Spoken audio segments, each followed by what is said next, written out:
This was my ticket out of depression, anxiety, and eating disorders. How did you get into this?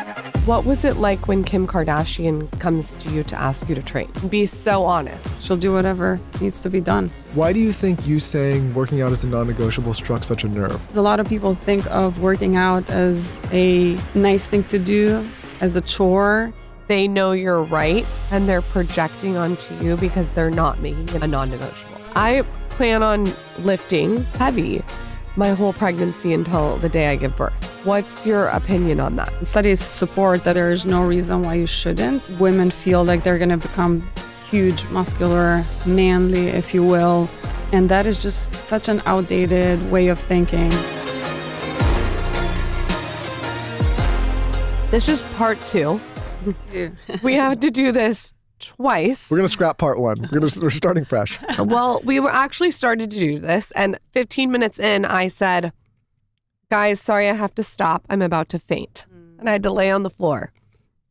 I'm feeling better. We rescheduled to today. My blood pressure is back to normal, and we're so happy to have you.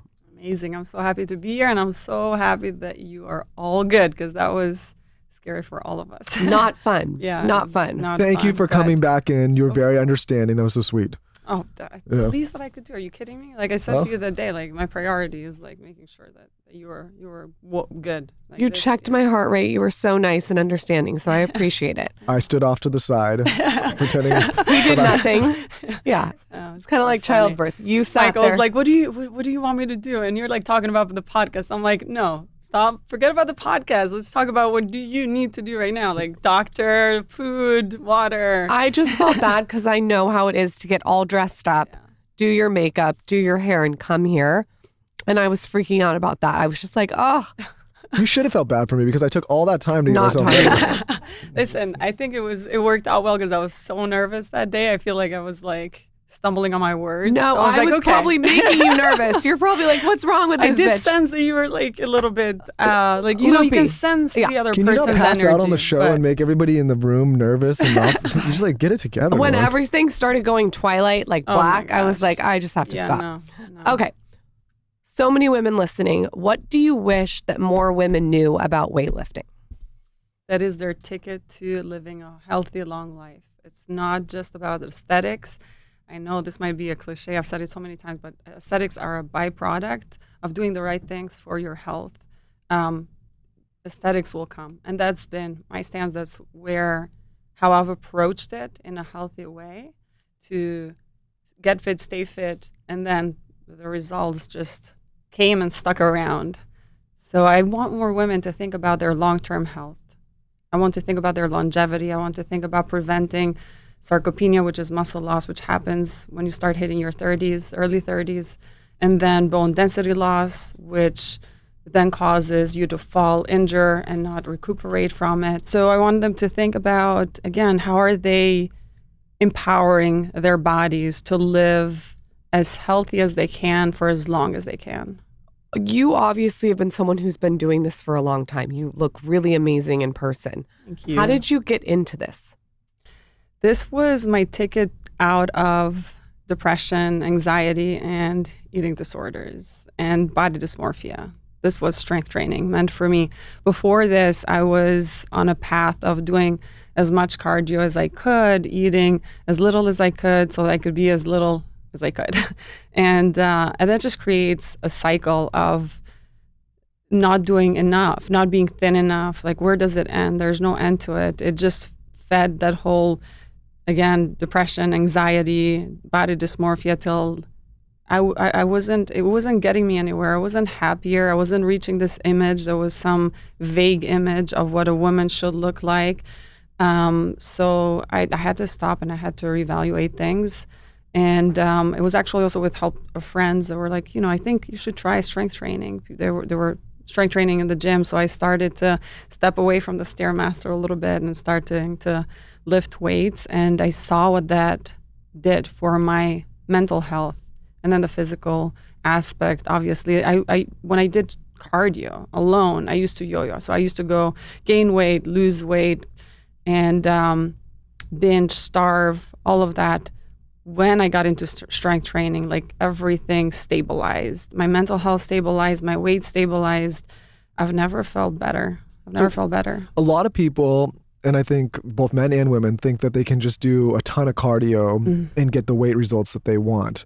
But from your experience and now doing what you do, where should people maybe educate themselves more? Because I hear this story all the time. It's like, I'm doing all the cardio every single day, busting my ass, running, treadmill, and not getting the results. And I think, I'm somebody who barely does any cardio, and I've been able to maintain weight. And I wonder, just because since you've done both, if you could speak to that experience. Absolutely.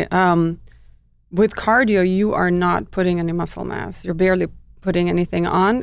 Again, depends on your physique. With strength training, you're putting muscle mass on that is more likely to stay. When you're doing cardio, again, the physical aspect tends to be not as long term as when you're doing strength training. You are literally burning your muscles off when you're just doing cardio. You're not building that muscle that you need to support your physique. So, and having done both, I'm a testament to that. Again, when I was doing a lot of cardio, I used to go from being super thin and frail to then not being able to sustain that much cardio or eating as little as I was. So then it would be like a spring that you would like wind it tight, and it would just like burst. So then you're like binging and feeling shitty about yourself, and then trying to hop on that cardio bandwagon again. So then the cycle would start. But with strength training, now you're nourishing that muscle gain, you're nourishing that muscle mass, and it's a lot more sustainable than cardio. Where do you think your eating disorder started? Is there something you remember, like something you saw your mom do or something that you saw on TV? Yeah, honestly, it wasn't anything that I saw my mom or my dad do. I think it's probably a combination of things. I think it started when I moved to the United States. I think it had many elements of like wanting to fit in a new culture, wanting to control I think the key aspect in my belief of having an eating disorder is wanting to control things that seem uncontrollable in your life. So the thing that you can control is how much you eat and like how much you work out. So for me, it was that moving into a new country with a new culture, with kids that look different, that were making fun of me, and I looked different. Fun of you for? Just because you were different? Accent and just looks and just wearing different clothes. Obviously we didn't have much money at the time. Salvation Army was where we shopped for clothes. And so we look different, and that was the turning point. Obviously, coming to the United States, like food was at such abundance. We didn't have that kind of abundance in communist Albania, where food was rationed. You had to wait in line at certain points to get your ration of food, and chocolate. Like forget about it. You'd get it maybe at Christmas, or our Christmas was our New Year's. So it was very special. But coming here, like everything was so abundant. And my body was changing. I was 15 at the time, going through puberty, and you're rounding out a little bit. And then one of my cousins, made a very like comment, like not meaning any harm, but like you're getting a little big. And I think that was probably like the turning point there. And talk about my mom, who always was like, if you're not first, you're last, like kind of having that like super competitive spirit in me. So I think all of those elements kind of like came together to a halt and created the eating disorder. It's funny because we've had, I don't know if funny is the right word. It's interesting. We've had a lot of people come on the podcast and talk about eating disorders. And they said what you just said. It's about control. It's not just about the way you look or your body, which you think from the outside looking in that it is. But it sounds like it's more of the control aspect. Yeah, absolutely. And wanting to like I said, like fit in, wanting to also create a sense of confidence from the outside in versus from the inside out. Yeah. Yeah. I think that weightlifting gives you that. 100%. And that's kind of what happened to me too, is I had to like lose all this weight. I felt so overwhelmed from pregnancy. And the weightlifting gives you a confidence that you almost didn't know you had. Absolutely. Is that how you felt? Absolutely, because you inevitably are going to take up space. You're going to take up literal physical space in the gym. So now all of a sudden you're gaining a little bit of that confidence. You're also feeling yourself getting stronger. You're lifting more weights. So that in turn turns into just feeling more confident. I mean, and also doing hard things. It is scientifically proven to increase an area in our brain that will and willpower live. So if you're literally building your brain, you're rewiring your brain to have that positive impact. And it's funny enough, like that area, it's not like I'm a doctor or a scientist or anything like that, but the anterior mid cingulate cortex, it's actually found to be bigger in like athletes and people that are like super agers, which are people in their 80s that have the cognitive abilities of somebody that's like half their age or even younger. So it's scientifically proven, and standing right here, and as you said, in your experience, it builds that confidence in and outside of the gym. Jay Shetty's a friend of ours, and I watched the interview you did with him, and one of the things you said was working out is a non-negotiable. It's like a bit of a viral moment. Yeah, it was a little bit of a viral moment. Yeah. But I wonder, we talk to all sorts of different people now, both on the show and privately, and where do you find personal discipline and accountability? Like, and if someone comes to work with you, how do you get somebody who's maybe never been in the gym, never done weightlifting, how do you get them to start holding themselves accountable? Yeah, it's so key to create that discipline, but I think it even comes before that with a sense of being resilient. When you're not giving up, when you're not able to lift, that 30-pound dumbbell or whatever it is, and just not giving up, but stepping back and utilizing something lighter, or even starting with something small. Start with 5 minutes, start with 10 minutes. Let's not bite off more than you can chew. Overwhelm yourself and then make yourself feel like it's insurmountable. So I always say, let's start with small steps that you feel are achievable to you, and then slowly increase from there. So make it attainable. Don't make it into like the Himalayan mountains that you need to cross in one day. Is there anyone that goes to you that you have as a client that you're like, this person isn't going to change? Like, is there a common denominator of that? Yeah, there's been those people where, they're always changing when they want to work out, and, I can't do it today. And at one point you decide that, if you're not going to do this for you, you're not going to do it for me, you're not going to do it for anybody else. So it needs to come from within. And if I'm unable to make you see why you need to work out, which is, for me, is like, let's put aesthetics aside. I don't even talk about aesthetics. Let's put that aside. Let's talk about the things that really matter, because the aesthetics 100% of the time will come. Yeah. I think that makes total sense as a trainer. You can't what is it? You can't be the tugboat. Yeah, you can only be a lighthouse. Yeah, you can bring a horse to water, but you can't make them drink. So, they have to want it. So in your personal life, when you wake up and you're like, oh my God, today is just not, like, how do you find that discipline to hold yourself accountable? I try not to think about it. So I try not to overanalyze and not to rely on what I'm feeling in the moment. I just take the steps to get me to do what I need to do. And a trick that I utilize is that I start with something that I don't mind doing. For example, seated abduction or adduction. You sit, you're just kind of pushing the weight in and out, and just starting with something that feels accessible. And then I find that taking that first step will snowball into doing a full-blown workout, and you end up feeling that much better than if you felt like, okay, I can hit the gym today. And you finish the workout. But when you're like at that point where this is the last thing that I want to do today, but you do get over that hump, it's just that much more exponential. And again, I always try to think of, how am I affecting my brain with the decisions that I make? Like, am I supporting my brain, or am I selling my brain short?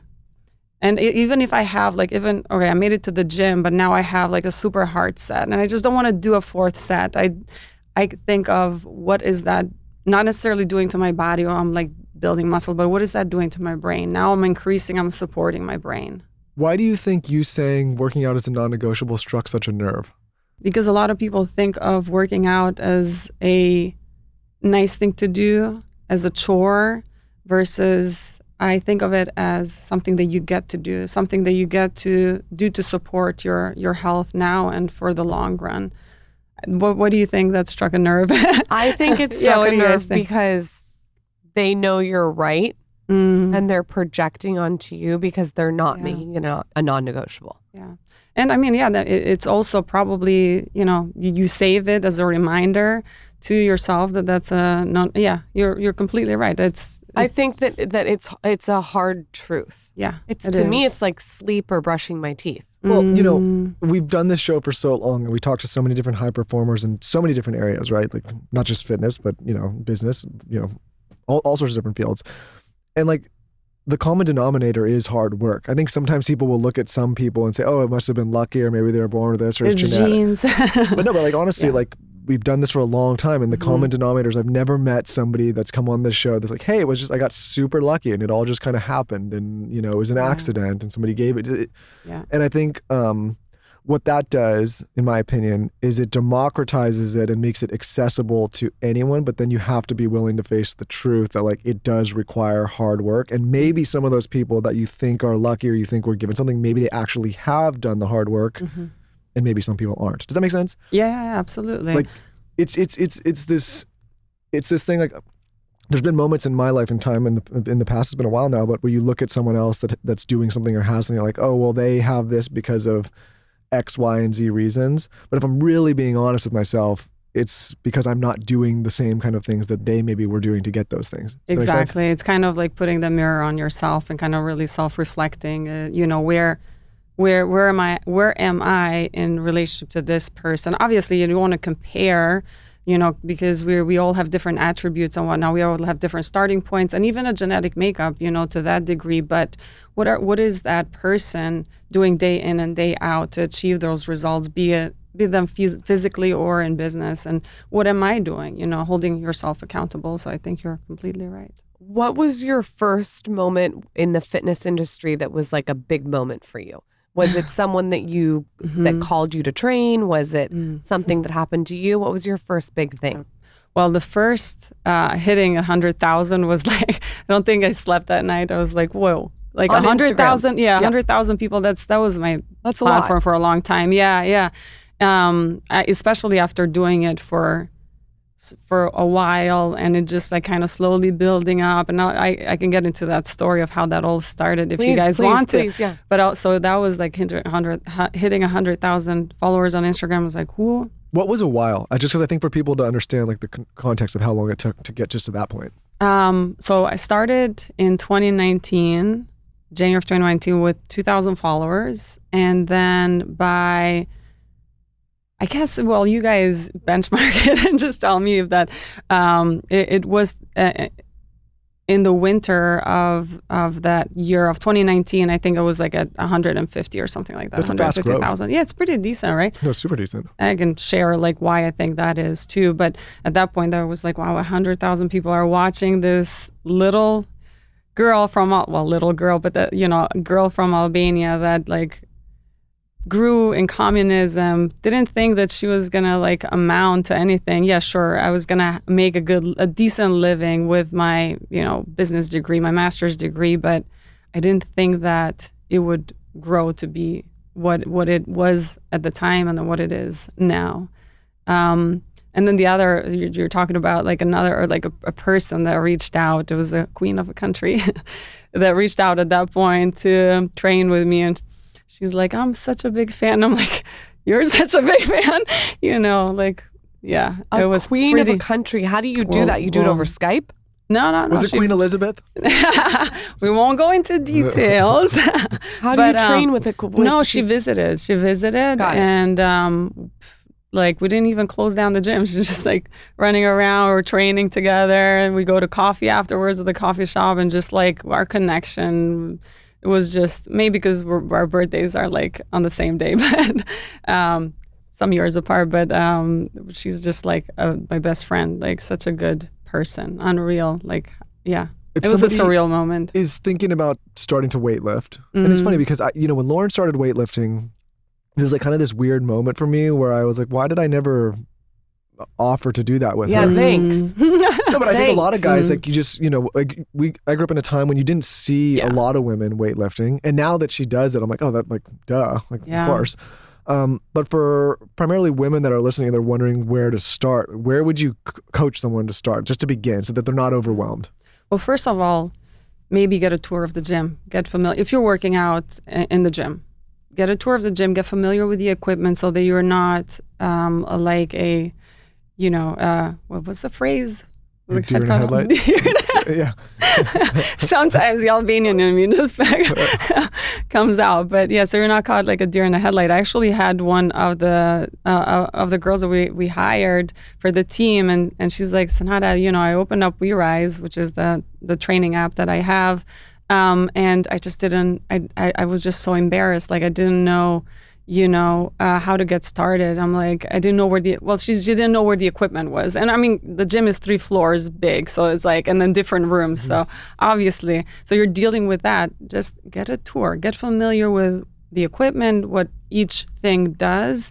And then once you're familiar, again, don't bite more than you can chew. Start with just, if 45 minutes or an hour seems like a mountain to overcome, then start with half an hour, 20 minutes, or even take it down to 5. I know, I can't remember who like talked about this, but there was this guy that started with just like 5 minutes for like a certain amount of time. He would just show up just to create that habit, because the bread and butter is like in that consistency that you create. Mm-hmm. So show up, create that pattern, create that positive habit, and then from there, it's going to snowball, and you're going to want to do more because you showed up now. You're there. Who were the next clients? Did I answer? I'm sorry. Did I answer sometimes? Yeah. No, I forget. Because I imagine like... if I answer the full question, yeah. Because a lot of men grow up, like you have to go to like work. I remember I used to have to go to workout PE. It was like a class in high school that you would go to, and you would do weightlifting, especially if you were in sports. And so you learn when you're young. And so it just becomes, it's normal. You can walk into a weight room and everything. It's not overwhelming. Yes. But then I was thinking about her and some of the other women in my life, and I was like, I would imagine just walking into a gym, especially a 3-story gym. It's overwhelming. Sometimes I get overwhelmed myself too, especially when I go to certain gyms and everybody's like a bodybuilder and a lifter, and I'm like, all right, I'm just gonna, maybe this is another helpful thing. Just like find a corner that you're comfortable with till you feel confident enough to occupy that space and to walk around. I feel like everybody should be confident enough because everybody's there to better themselves. So, I don't think that you should back away or find a corner. But if that makes you feel more comfortable, to then ease into things. And again, start light. Get comfortable with the movements. I think the reason I bring it up too is in a different lane, not in fitness, but sometimes people will come to me and ask, like, okay, how do you start a business or a brand and these things? And a lot of the reason they're overwhelmed in the beginning is for a fear of being embarrassed or failing or just not knowing where to begin or, maybe putting something out there that's not perfect. And what I always try to explain to them is like, a lot of it is just kind of like throwing yourself out there and being willing to like say you don't know everything 100%, in the beginning, 100%. I mean, I remember asking a girl when I first started where the machine that went up and down that was attached. I was talking about a Smith machine, but I didn't even know what it was. So I had to, explain it. It's like this machine that is attached. It's like a squat rack, but it goes up and down. So it's like, you just got to kind of put that shame aside. And it is true, like for women, we're not taught that that's okay. We're not taught that that is acceptable. And sometimes we are made to feel shameful for lifting weights. You're going to look like a man. You're going to look masculine. I got that too. And I just kind of like, okay, well, you do you. I'm just going to do me and what feels good for me and what feels right for me. Do you think that's why women are so resistant to lifting weights, or do you think it's more complex? I mean, that's the biggest part. I think it's women feel like they're going to become huge, muscular, manly, if you will. And that is just such an outdated way of thinking. Jump on board and let's get strong for life. Let's just be, we have been given this physique, so an ability to build muscles. If we weren't supposed to build muscles as women, then we would not have any ability to, but we were given that for a reason. So why not do that? And plus, studies over and over show how important it is to strength train, as I mentioned before, to your health and longevity, physically, mentally, emotionally, like all of it. Like for me, that has had an overarching effect on how it improved all of these areas in my life. I think the best part of it is it really shrinks your body composition. So even though I was the same weight before having a baby that I was when I was lifting weights, the weight was distributed different, and you could speak more eloquently, but like I could put on jeans that I couldn't have worn. No, but sometimes even you'll go up in weight, and I think that's what, it's not a bad thing. People are, thinking because the scale is increasing that means they're not healthy or that they're not getting the result. Like if you put on muscle, the scale is going to change. Absolutely. Shouldn't be scared of that though. Absolutely, 100%. Like same with me as well. I've been certain weights where I look different than being heavier, where people thought I had lost weight, but no, my body composition had changed. And you're absolutely right. Your body composition changes when you're lifting weights. Now things are dispersed differently because again, we're not potentially holding fat around or even like water retention around our waistline and all of the typical areas where we don't want it. It's because now we are strength training. Now we are digging into that insulin resistance and just creating a better metabolic response. I've heard that a lot of trainers put a lot of work into the quads. Is there areas that you try to avoid more than others? Do you try to do it all even? What's your sort of theory on that? I personally believe that well-balanced physique is the way to go, at least for me. But I do believe that you need to put a little bit more weight on muscles that are bigger, and quads and glutes are bigger muscles in our body. So I do tend to favor working out those like an extra day a week. So I would work lower body 3 days a week, and then 2 days upper body, some abs, a little bit of HIIT. So a lot of balance. A lot of balance, absolutely. What was it like when Kim Kardashian comes to you to ask you to train? I mean, yeah, it was surreal. First of all, I didn't think it was real. I thought it was a scam. So we had to do like a 5-step authentication. So I had my people, aka Rob, reach out to her people and like, yeah, is this real? And yeah, sure enough, she had spotted me on Instagram and wanted to work out with me. I think the cool thing about her, as someone that's just seen her on the show, is she's really disciplined. 100%. And it's a different kind of discipline. Like that's what I was saying earlier, is like people think that some of these things just come No, easy. she is. Yeah. There was like an episode on her show where she had no sleep and she had to wake up and like do acting for like 20 hours, or she's always up for her workouts, or she'll be studying for like something with law at like midnight on the show. Like you could tell she puts the work in. It's real. It's real. It's real. Like just seeing it from my perspective, it's real. She is super disciplined. Yeah. She puts in the work, and you can't take that away from her. She'll do whatever needs to be done. When it comes to training, what's something you feel most people neglect? Most people neglect, most women neglect, I think, their upper bodies, like upper body strength. It's so important because you want to catch yourself when you fall. Like wrists are such a high risk injury. Shoulders, when we get older, like the frozen shoulder syndrome, it's huge. So I think women need to really embrace working out upper body as much as lower body. It's funny. I think guys are like the opposite. The opposite. I was gonna bring it there, yeah. But I think a lot of men are becoming wiser at that because you produce more testosterone when you're working out your lower body. AKA your dick feels bigger, guys, when you work your lower body. Did not say that, but it does. Well, the blood flow is moving faster. It feels bigger. I hate to break it to you. Send this to your boyfriends. There you go. If you want to increase testosterone in a natural way, aka what you just said. No, but it makes sense because it's the biggest muscle groups. Exactly. Right, and it's the base of everything. What is your workout routine? And be so honest, like exactly what it is. It's honestly what is similar to how I train Kim and similar to what I have on the We Rise app. But on the We Rise app, I adjusted per person's needs as far as if they want to work out 3 days, 4 days, 5 days. So there's options there. It's options if you want to work out from home. But mine personally is exactly that: 3 days lower body, 2 days upper body, abs, and sprints. And you'd think that that's a lot, but that's not, because it just takes me like probably less than an hour to do that. And then I do a full body day, which is more, I guess we'll consider that a little bit more like cardio fashion, because it's a circuit. And I just like to do some different movements. Probably some that, I've become famous, if you will, on Instagram, like the Senada Get-Up, I claimed it.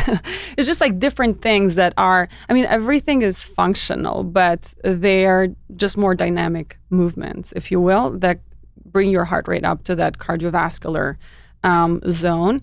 And Sundays are usually my like active rest day. I might hit abs or not, just go for walks. See, Michael, she works out 6 days a week. Yeah, but as I was gonna, one of my follow-up questions as you were talking, I know he's going to ask this too. And we spend a lot of time on the fitness and the routine and strength training, but what kind of wellness or recovery practices do you bookend your days with or weeks with? Like, what are the things? Are you doing cold plunge, sauna? Are you doing red light? Like, what are the things you're doing? I mean, those are all amazing things that I don't necessarily have access to like every day. I wish I did have access to them more than I do currently, as my setup is right now. But I will do things like that are more accessible, and I think a lot of people can access, like meditating, breath work, some of those mindfulness practices, yoga. And I think they're great ways if you don't have it, because most people are not going to have access to a sauna, red light therapy, and a cold plunge.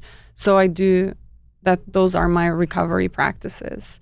I'll get a massage, although I'm so bad at like getting massages frequently. But usually I try to lean on the things that are accessible to me anywhere. Okay. Yeah. What are you eating and drinking? Like, are you going to have a margarita?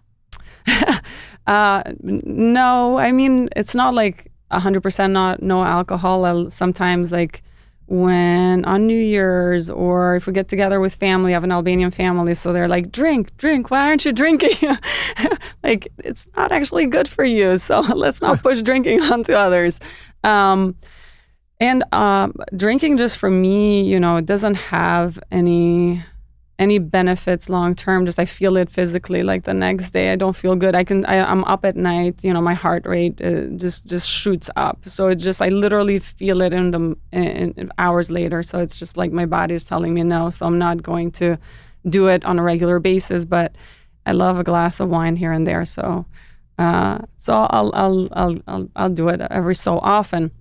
When it comes to food, I prioritize protein. Okay, but give us a full day. Like, tell us, you wake up on Monday. Tell us the times, everything. Yeah, I'm not a super early riser. 6:30 is when I wake up. It's not late though. It's decent. 6:30, 7 o'clock, like 6:30. That's my goal.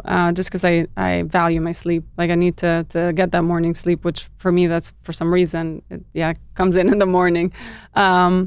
Wake up, have about minimum 15, if I'm not feeling, about like 30 grams of protein within. And I know, again, this is like the 30 now. It's like a buzzy thing, but it is true, and it's what I've been doing, like about 15 to 30 grams of protein. I do like a yogurt with either protein powder and like berries and nuts to get a little bit of everything, or I'll do eggs and ground chicken, to balance it out with like a little quinoa or a different carb. But so the breakfast part, the yogurt part, I'll have that early on, and then I'll have the eggs and ground chicken and quinoa or sweet potatoes as like a refuel after my workout. My day is not very typical because my meetings are all over the place, working with people like in different countries as well. And I always have some protein bar at hand. And at night, usually always are like prioritizing protein and having like the largest bowl of greens that you've ever seen. And again, some sort of a carb like quinoa or brown rice or white rice. I don't care. It's fine. And does that? So a lot of protein. Lots of protein. I think of protein first, and then the rest of it kind of fill in the gaps. But I prioritize protein. We went out to dinner with this guy that's an expert in longevity. And Michael was like watching what he ate because he's a longevity expert. So Michael wanted to see. I knew what we were going to eat because we all talked about it before, but I just was like, I was curious about how he was going to approach eating it. And it was like protein first. He grabbed the protein first. He didn't even look at the rice or the... Then it was like the vegetables, then it was the carbs. But it wasn't even like he put that on his plate like that. It's like he took the protein, he ate the protein. Then he went back and got the rice. But if you think about it, a lot of people do the opposite. They like fill up on the carbs, and then they have a little bit of vegetable, and then they don't eat any of the protein because by that point you're full. I approach it like if I'm having and I need to have my greens, like that's like my, antioxidant. That's like my a lot of good sources of vitamins and nutrients there. So I'll eat that bowl. Like even if I'm not feeling it 100%, I'll like take that big bowl of greens, eat that, and then I'll go into my protein. And also there's something to say about the way that our digestive tract processes things. And when it comes to a vegetable, like when it comes to leafy greens or a non-starchy vegetable, putting that through your system first, and then the protein, and then the carbs. That is my approach. Who have been the other celebrities that you've trained that you've been really happy with the result? Like, who are the people that you're like, oh my God, I'm so proud of these people? I worked with Bibi Rexa for a while. This was cool. It was actually during COVID over FaceTime, and she was amazing. For sticking to it through FaceTime. But it's harder for a lot of people that want that one-on-one attention. So she did really well, but I can't remember what happened, but. We just didn't continue for too long. Exactly. Life happened, like stuff happens, but she achieved amazing result. I was so proud of her doing that and sticking it through, even though it was through FaceTime. I haven't honestly, because I haven't necessarily been in the business of training celebrities. I haven't, It seems like they've come to me, and I've accepted when I felt it was appropriate, because again, I ran two businesses. I run the fitness app, We Rise, and then I have a clothing brand, Zentoa. So just doing those two, it's a lot of work. How do you manage all of this and the business? How I manage working out every day. You just got to make it happen, figure it out, plug it in the day, make sure that you are accomplishing the non-negotiables. For me, it's like I have to get my workout in. I have to, again, prioritize sleep and recovery, and then you just work with the rest of the hours of the day. I mentioned this to you on our first try, but I said that I noticed lifting weights, like, this is weird, but there's something where the muscle or the skin around the muscle gets tighter, which makes the skin look more youthful. Yes. Yeah. Do you know what I'm talking about? Absolutely. When I say that? I mean, one aspect of like very simple thing is like once you build muscle, it's going to fill out that looser skin. But actually there's studies out there that support that strength training builds collagen, and actually working out in general can produce collagen, but strength training in particular thickens that top layer of the skin. That's what I noticed. Yes, so it makes it thicker, which with age that layer of the skin gets thinner, and we want that thicker to keep that tightness, that elasticity. And it's weird when I'm looking at you, like it's a certain look where your skin looks so youthful, and it's because of the muscle. Yeah, I think so. I attribute it to having built muscle. Yeah, to having put muscle. I mean, you also look at. Yeah, I mean, like you can't really compare because everybody's different. But it's like I don't want to make anybody feel bad, but there's that term like runner's face or like runner's body. It's like when you don't have the muscle, and like over time gravity takes its toll.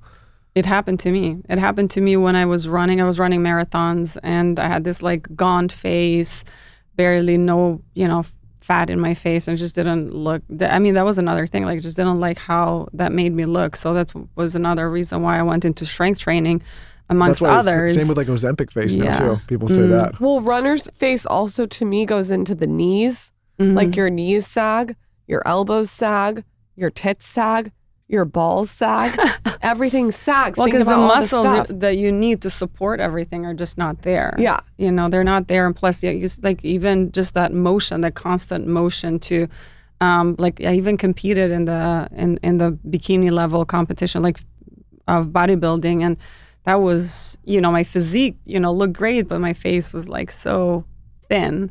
Again, from having lost like a lot of weight, a lot of body fat. Super is it dehydrated? You get dehydrated before those events, right? Yeah. You're like super dehydrated. Like, what did you do to dehydrate? What do you do? You try to eliminate salt. You're reducing salt all along, leading towards the competition. But then, like a couple of days before, you're completely eliminating salt. Yeah, not for me. It was good that I tried it. It was great to understand what goes into that process. It gave me, again, a really good kind of peek into the whole industry of bodybuilding, but it was just not for me. Just having had an eating disorder, and it is just not, it wasn't good for me, for my mental health, to put my body through that. I could do the workout part. I could, put in the work, but when it came to nutrition and to like really basically starving yourself, eliminating carbs, just not a good way to go. Energy goes down. Your mood is all over the place. Oh my God, I would be such a nightmare to Michael. Can't imagine. I plan on lifting heavy my whole pregnancy until the day I give birth. What's your opinion on that? I am not a doctor. We'll put it out there. But I have to say this every show. We are not doctors. Get the disclaimer out there. Yeah, but I think, and studies support that whatever you've been doing, if you have been consistently working out and lifting before, that there is no reason why you shouldn't, with some adjustments. Obviously, you're carrying a human in front of you that's going to limit some movements. And there's some movements that you should not do, like planks and whatnot. But I think to whatever degree you were working out before, with moving on mindfully and working out to that similar degree through your pregnancy should be great. Maybe chill out on the clean and jerks. Yeah. And the what? The what? The clean and jerks. You know, you like lift the bar. Never mind. I mean, there was a viral video of somebody pregnant doing wow, that. That's I'm not sure. How did it go? Like, you have to like throw it over the belly. Yeah, that's why I went viral.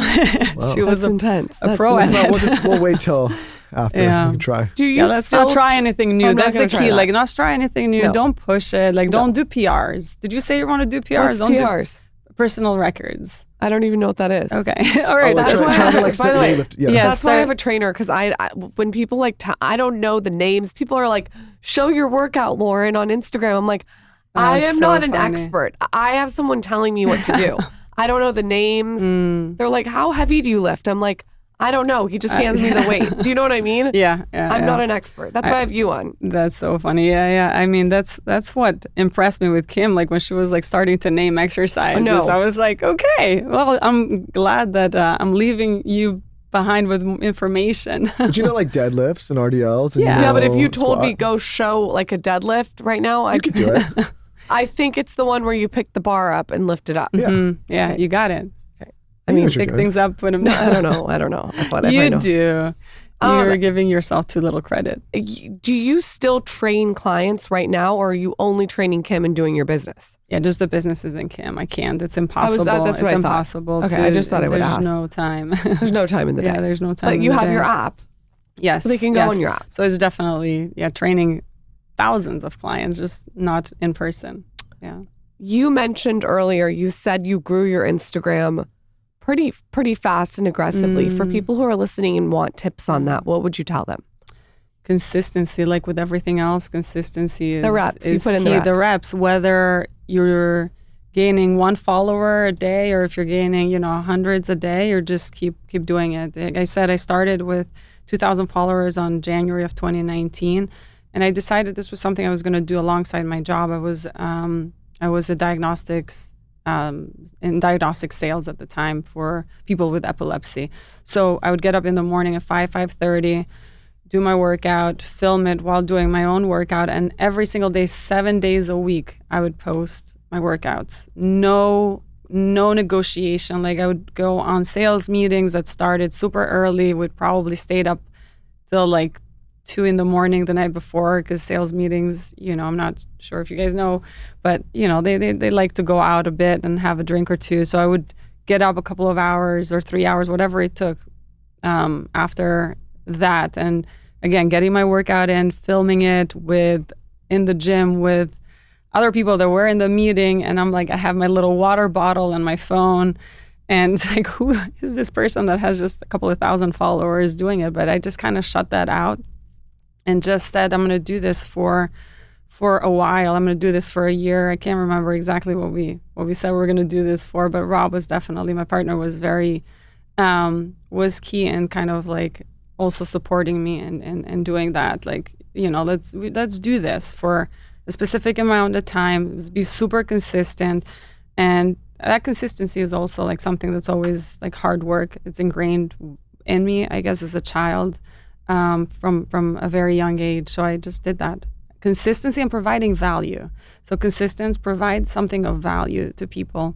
And I didn't sell for a long time. I didn't sell anything. It was just like putting whatever I did out there so that people can benefit from it. And even to this day, I still put out a lot of content that is for free. If somebody wanted to just follow along the workouts on Instagram, they could get tremendous results just from doing that. I think that's great advice. Yep. Thank you. How do you work with your partner? Because it can be challenging. What are your tips? What's so challenging for you? It could be challenging. Well, Michael and I have different This is probably the first time that we've talked about. Yeah, how do you guys, it can be a lot. We have wanted to, kill each other a couple of times. Okay, so I'll tell you a story. We, the first programs that came out were web-based and were filmed in the gym that was the first floor of our like condominium building, small gym. We would go there at like 9 p.m. the earliest, waited till everybody had left the gym, maybe 10, sometimes even later, and would film for like 4 hours to get the content, because we didn't, if you can get the resources for free, if you can do all of that stuff on your spare time with limited resources and start a business that way, I think that's the best way to go versus like investing in something that you don't know the outcome of. And we were able to do that. We did that, put the web-based programs out, but that came with some, it was tough. And just the two of us, filming, me doing the workouts and him.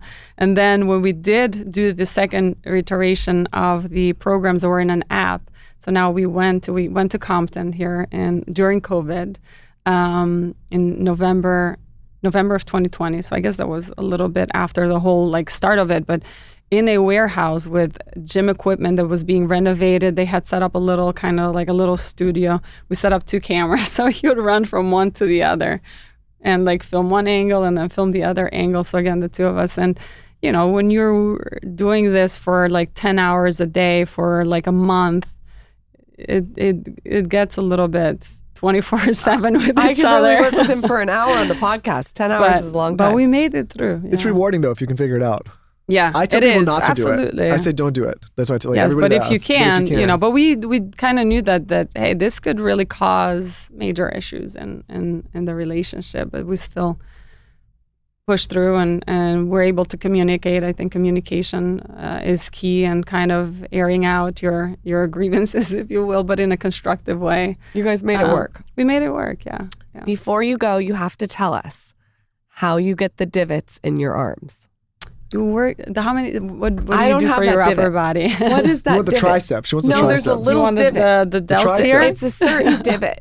Yeah, the separation from.